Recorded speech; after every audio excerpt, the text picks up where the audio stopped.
เดียวในโลกสดใสในคนรุ่นวานมีกำลังใจ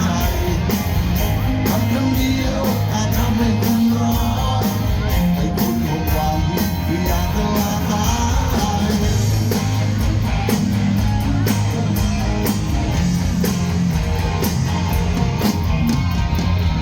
เป็นคนดีอย่างที่ใครไม่เคยเห็น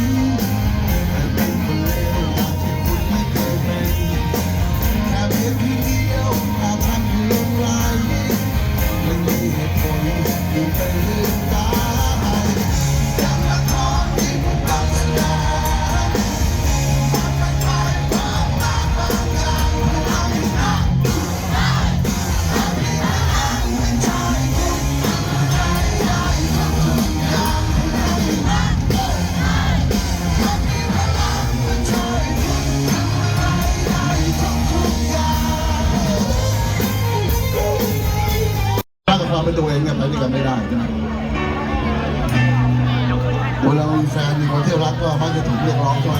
ทำอย่างนี้ได้ไหมไม่ทำอย่างนี้ได้ไหมหลายคนทำได้หลายคนก็ทำไม่ได้เลยมีสักคนที่ทำทุกสิ่งทุกอย่างเพื่อคนที่รักแต่คนที่รักก็ยังไม่เคยพอใจ